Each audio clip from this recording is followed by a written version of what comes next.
Pada tahun 2005, tepatnya di situs prasejarah di Thailand, seorang bocil bernama Club menjual pernak-pernik titipan ibunya kepada para turis dengan harapan bisa membeli beras dari hasil penjualannya.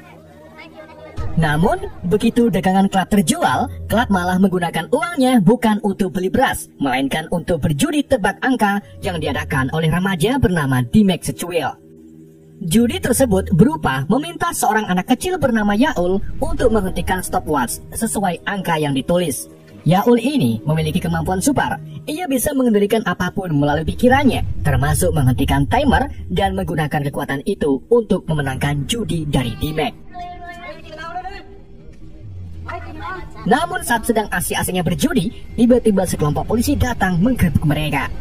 Bukannya kabur, Yaul malah menantang polisi tersebut dan berakhir pingsan dipukul dari belakang. Scene kemudian beralih ke Nepal, di mana puluhan orang asing sedang melakukan perjalanan menuju ke kuil suci. Di tengah perjalanan, mereka bertemu dengan kelompok lokal yang menawarkan bantuan mengantar mereka ke kuil tersebut. Namun tanpa disadari, ternyata kelompok lokal itu adalah para penyelundup senjata ilegal. Sedang gerombolan orang asing yang ingin ke kuil merupakan teroris kejam yang dipimpin oleh seorang wanita bernama Arena. Dua kelompok itu kemudian mulai berjalan ke kuil suci. Sampai tibalah mereka di pos pemeriksaan militer Tiongkok. Para militer itu lalu mulai menggeledah barang bawaan mereka dan menemukan beberapa senjata ilegal. Tapi karena kedua kelompok itu memiliki rahasia masing-masing, jadi keduanya pun bergabung untuk melawan para militer. Namun, gerombolan teroris itu menjadi lebih kejam dan membunuh seluruh kelompok penyelundup senjata untuk memperluas aksi mereka. Saat para teroris itu melanjutkan perjalanan ke kuil suci, mereka bertemu dengan para warga dan menanyakan tentang tempat kuil suci. Tapi para warga menolak untuk memberitahu karena kuil itu sakral dan tak boleh dimasuki oleh sebarang orang. Alhasil, para teroris itu pun marah dan menodai mereka. Tak lama kemudian, sekelompok teroris itu sampai di kuil suci dan mencoba mengambil sebuah jimat bulan suci yang dijaga oleh penjaga kuil bernama Punima. Duel antara Punima dan para teroris pun tak bisa dihindari. Tapi di tengah itu, Punima tertembak di bagian pundak sehingga para teroris berhasil kabur sambil membawa jimat tersebut. Kita kemudian beralih ke kota Bangkok, Thailand, di mana kita melihat beberapa petugas pemadam kebakaran sedang mengevakuasi orang-orang di dalam gedung yang terbakar. Di saat itulah terdapat bayi yang terjebak, namun api menjadi sangat besar sehingga para petugas tak bisa menyelamatkannya. Karena situasi semakin bahaya, semua petugas pemadam pun disuruh untuk mundur dan kembali ke markas. Para petugas akhirnya menuruti perintah tersebut, tapi tidak bagi seorang petugas bernama Chan yang nekat masuk ke ruangan penuh api untuk menyelamatkan si bayi. Untungnya, tak lama kemudian, Chan muncul dari jendela dan turun melewati tali sambil membawa bayi tersebut. Karena aslinya itu, Chan pun ditegur oleh ketua tim yang menganggap Chan terlalu mengambil risiko dan tak mematuhi perintah. Setelah kejadian itu, Chan dipanggil oleh atasannya yang memberi peringatan agar Chan tidak gegabah. Dan sebagai hukumannya, Chan kini dipindahkan ke bagian penjaga ruang peralatan. Di ruangan tersebut, Chan berbicara dengan temannya bernama Wong yang selalu peduli dengan Chan. Chan lalu menunjukkan bahan material yang baru saja ia beli, di mana bahan material tersebut memiliki kelebihan kebal terhadap api. Sementara itu di tempat lain, seorang kepala sipir korup bernama Pak Bagong bersekongkol dengan para teroris dan membawa mereka secara diam-diam ke dalam lapas. Ternyata upayanya itu untuk membebaskan napi berbahaya sekaligus ketua teroris bernama Usama Ali. Sekelompok teroris itu kemudian mulai melakukan aksinya dengan melawan para petugas, sedangkan Pak Bagong mencari barang sitaan milik Usama berupa batu jimat di ruang penyimpan barang bukti. Dalam kekacauan itu, salah satu peluru tak sengaja meleset mengenai gas sehingga terjadilah kebakaran. Mendapat kabar kebakaran tersebut, tim damkar pun langsung menuju ke sana. Sementara itu, sekelompok teroris akhirnya berhasil membebaskan Usama Ali. Setibanya tim damkar di penjara, petugas lain melarang Chan masuk ke dalam apalagi bertindak gegabah. Tapi Chan tetap saja ngeyel dan tanpa ragu masuk ke dalam. Disitulah Chan tak sengaja memergoki Pak Bagong sedang melakukan transaksi bersama para teroris. Chan pun mencoba menghentikan aksi mereka dengan menghajar beberapa teroris. Namun di tengah itu Chan malah ditusuk bagian dada menggunakan jimat oleh Pak Bagong. Dan anehnya, jimat itu malah masuk ke dalam tubuh Chan. Marah karena jimatnya hilang, Usami pun membunuh Pak Bagong. Tak lama kemudian, Chan terbangun di tempat asing dan bertemu dengan seorang bisu kuno yang mulai bercerita tentang jimat yang masuk ke dalam tubuh Chan. Bisu itu juga menjelaskan kalau Chan menjadi orang yang terpilih dan kini tugasnya adalah menenangkan pikirannya agar bisa mengendalikan kekuatan luar biasa yang kini ia miliki. Tapi semua itu ternyata cuma mimpi. Chan lalu terbangun di sebuah kuil dan bertemu Punima yang mencoba mengajaknya berbicara. Tapi entah mengapa, di situ Chan mulai merasakan panas di dalam tubuhnya setelah terkena air hujan. Punima pun memberitahu kalau ada jimat yang sudah menyatu dengan tubuh Chan. Hal itu membuat panas suhu di dalam tubuh Chan semakin meningkat jika jantung Chan berdetak keras. Oleh karena itu, Chan harus menenangkan pikirannya agar ia bisa mengendalikan kemampuan barunya tersebut. Di sisi lain, tepatnya di markas rahasia Usama mulai berbitato kepada puluhan anak buahnya untuk tetap pada tujuannya, yaitu melawan pemerintah dan militer Amerika Serikat. Masih belum jelas alasan Usama sangat membenci Amerika. Yang jelas ia sangat membutuhkan jimat matahari yang ada pada Chan, di mana jimat itu nantinya akan digabungkan dengan jimat bulan yang sebelumnya sudah diambil oleh tangan kanan Usama, yaitu Arena.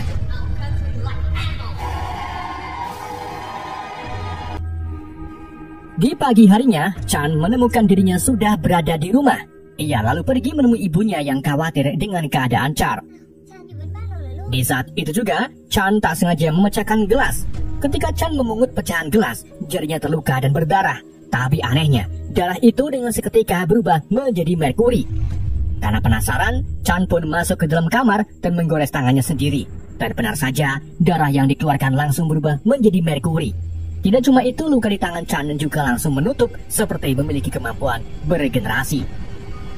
Bersama dengan itu, Punima tiba-tiba muncul di kamar Chan. Ia menjelaskan lebih lanjut tentang jimat yang ada di dalam tubuh Chan, di mana jimat itu bernama jimat matahari yang mampu membuat pemiliknya kebal terhadap apapun. Untuk mencari informasi lebih lanjut, Chan pun pergi ke perpustakaan dan membaca berbagai macam buku tentang jimat. Di dalam salah satu buku, seorang profesor berwujud bapak-bapak dari entitas Upin Ipin menjelaskan kalau benda jimat berasal dari dunia lain yang jatuh ke bumi. Di malam harinya, teman Chan bernama Grace yang merupakan banci Thailand datang minta beras untuk sahur. Tapi tiba-tiba Arena bersama ante-antenya datang dan menyerang Chan dengan sengatan listrik. Melihat sang ibu ketakutan, Grace dan Chan pun melawan para penjahat. Di tengah pertarungan, Chan tertembak di bagian perut. Namun karena sudah memiliki kemampuan super, Chan pun baik-baik saja sampai akhirnya Punima datang dan membuat para teroris tersebut kabur. Setelah kejadian ini, Grace membawa ibu Chan ke rumahnya agar tetap aman. Sedangkan Chan melakukan pelatihan bersama Punima di rumah kosong. Keesokan harinya, Chan diam-diam mencuri bahan material kebal api di kantornya dan mengirimkan ke Grace untuk dibuatkan kostum pahlawan super mirip kostum Spider-Man. Scene lalu menampilkan Usama Ali bersama keluarganya saat menaiki bus di perbatasan Timur Tengah, di mana pada saat itu mereka dihentikan oleh militer AS yang ingin melakukan penggeledahan. Namun karena supir Usama menolak untuk dilakukan pemeriksaan dan nekat menerobos, para militer pun menembaki bus tersebut sehingga membunuh istri dan anak Usama. Dan dari sinilah alasan mengapa Usama ingin melawan militer Amerika Serikat.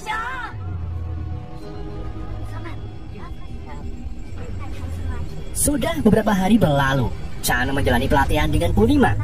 Chan lalu menghubungi ibunya untuk menanyakan kabar. Namun belum sempat mengobrol banyak, tiba-tiba ia mendengar teriakan sang ibu karena kembali disergap oleh kelompok teroris. Chan pun kemudian segera pergi ke rumah Grace, tapi ia tak menemukan ibunya maupun Grace, dan yang ia temukan hanyalah kostum yang sebelumnya ia minta Grace untuk membuatkannya. Setelah cukup lama berpikir, Chan pun memutuskan untuk menjadi pahlawan bagi orang-orang di sekitarnya maupun orang lain. Jadi, ia mulai memakai kostumnya dan menyusuri jalanan kota untuk menghentikan para penjahat.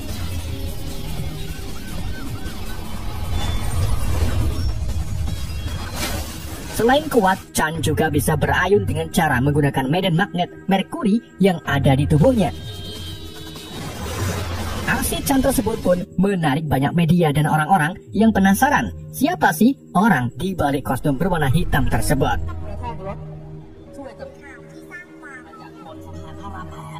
Di tempat lain, Usama Ali bekerjasama dengan Tony Stark Thailand untuk memburu peluru yang berisi serpihan jimat bulan dan sejenis logam petronium.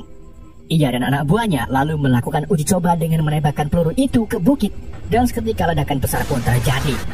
Dari sinilah Usama mulai kekeh ingin merebut kembali jimat matahari yang ada pada Chan, sehingga ia bisa mendapat kekuatan yang lebih besar dari jimat bulan dan jimat matahari. Sementara itu, Yaol yang merupakan anak kecil di awal film, entah bagaimana kini tersadar di sebuah ruangan medis dan dibawa oleh seorang pria menggunakan mobil. Di tengah perjalanannya, si sopir yang berjalan ngebut kemudian dihentikan oleh polisi. Namun si sopir malah oleng dan menabrak bahu jalan. Yaol pun mengambil kesempatan ini untuk kabur. Ia juga menggunakan kekuatannya untuk membuat dua gajah di jalanan mengamuk, sehingga memancing kedatangan Chan yang kini mengaku sebagai Mercury Man. Ia lalu membuat semacam kandang dengan beberapa bus dan berhasil mengurung gajah tersebut. Sementara Yaol yang terpukau dengan Merkuri tiba-tiba diculik oleh antek-antek Usama. Di hari berikutnya, Chan memulai aksinya dengan menghentikan berbagai macam tindak kriminal seperti pemerkosaan, perampokan, dan tawuran. Setelah selesai main super-superheroan, Chan dan Punima mencoba mencari markas Usama. Keduanya menggunakan sebuah batu untuk melacak beberapa jimat bulan, di mana mereka juga akan menemukan Usama. Dan tak memerlukan waktu yang lama, keduanya pun sampai di markas Usama. Di sana mereka mulai menghajar para anak buah Usama dengan kemampuan mereka masing-masing.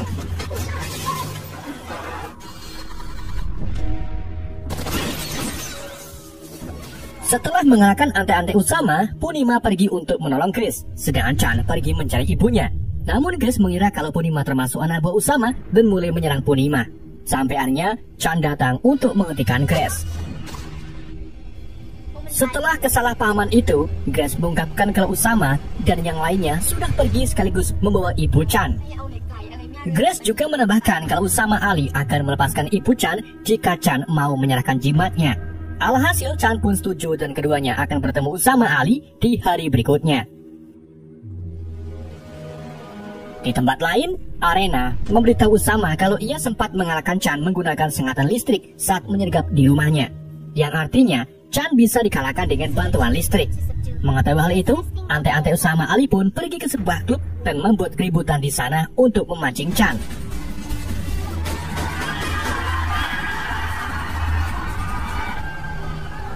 Dan saat Chan datang, mereka langsung mengaktifkan sistem ionik sehingga kekuatan Chan tidak bisa digunakan. Setelah Chan tak bisa lagi berkutik, mereka mulai membakar Chan menggunakan api.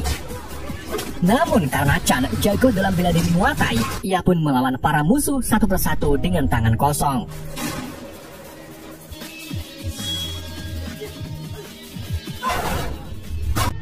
Keesokan harinya, Chan, Punima, dan Grace pergi ke festival di pelabuhan tahunan, di mana di sana Chan dijemput oleh anak buah Usama menuju ke markas Usama yang baru. Sedangkan Grace dan Punima yang tak diajak akhirnya memutuskan untuk minta bantuan petugas Wong agar mengantarkannya ke markas Usama. Chan akhirnya tiba di markas Usama Ali yang terletak di stasiun pengawasan laut. Di sana, Chan bertemu Arena yang mengungkapkan kalau kapal Angkatan Laut AS yang berada di pelabuhan membawa senjata kimia dan membawanya selama acara tahunan di Thailand. Hal itu membuat mereka marah karena sebelumnya AS memprotes senjata kimia dari negara-negara lain, tetapi ternyata militer AS sendirilah yang malah mengumpulkan senjata-senjata kimia tersebut. Jadi mereka pun berniat untuk membuat bom mistis menggunakan jimat-jimat itu untuk menyerang kapal AS. Akan tetapi Chan tak setuju karena banyak anak-anak kecil yang sedang berada di kapal AS karena merayakan acara tahunan. Chan lalu dibawa ke hadapan Usama. Di sana Chan menyerahkan jimat palsu ke Usama. Tapi saat mereka mengancam akan membunuh ibunya, Chan langsung mengaku kalau jimat itu palsu dan yang asli ada di dalam tubuhnya. Alhasil mereka pun segera membawa Chan ke Tony Stark Thailand untuk dilakukan pembedahan. Di saat itu juga, Grace, Punima, dan Wong tiba di markas dan mulai menyusup ke dalam. Sementara itu, Arena menyuruh Yaul untuk mengendalikan kapal AS menggunakan pikirannya. Dikarenakan mengambil jimat di dalam tubuh Chan membutuhkan waktu yang lama, Usama Ali pun menyuruh Arena agar cepat-cepat menembakkan misil ke kapal AS. Chan yang hendak dibedah akhirnya terbangun dan melawan balik antek-antek Usama.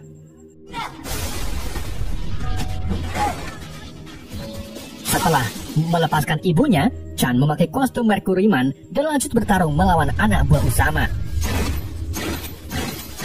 Tak hanya itu, Grace, Punima, dan Wong juga ikut turun tangan melawan mereka.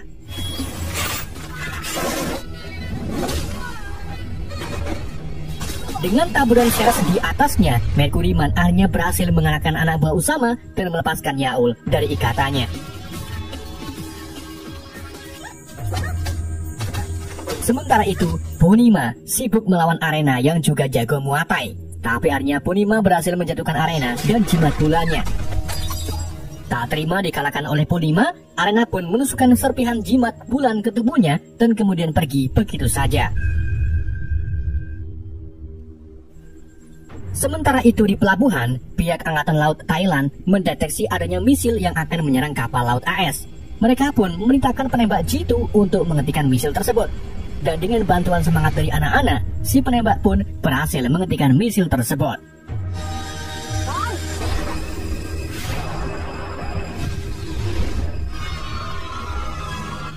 Di lain sisi, Usama ternyata sudah mengerahkan anak buahnya untuk melakukan bom bunuh diri dan sekarang sudah tersebar di seluruh kota Bangkok, termasuk salah satunya Ibu Chan. Usama Ali lalu menekan tombol bomnya dan waktu mulai berjalan. Tapi untungnya, Yaul bisa memanfaatkan kekuatannya untuk menghentikan bom-bom tersebut tepat sebelum bom itu meledak. Merasa kalau misinya gagal, Usama Ali pun memilih untuk meminum racun dan meninggal di saat itu juga. Selang tak lama, Arena yang sudah berubah menjadi manusia es muncul. Chan pun menyuruh Punima untuk membawa ibunya dan Yaul agar pergi dari tempat ini, sedang dirinya akan melawan Arena. Dan pertarungan antara Mercuryman dan Es Girl pun terjadi. Di dalam pertarungan itu, Arena berhasil melemparkan Chan ke dalam kolam air dan membekukan air tersebut. Di saat itulah Chan ingat kata-kata bisu tua yang menyuruh Chan agar mengendalikan perasaannya. Dengan begitu, Chan bisa memanaskan suhu tubuhnya dan berhasil bebas dari kolam es. Ia lompat dan menggunakan jurus dengkul kopong untuk mengalahkan Arena. Setelah kejadian itu, Chan bergabung kembali dengan ibunya yang bangga dengan kemampuan anaknya. Punima kemudian pamit kepada Chan karena ia harus kembali ke Tibet. Sebelum pergi, Punima memberikan kompas batu meteor kepada Chan, di mana kompas itu bisa membawa Chan ke hadapan Punima. Dan film pun berakhir.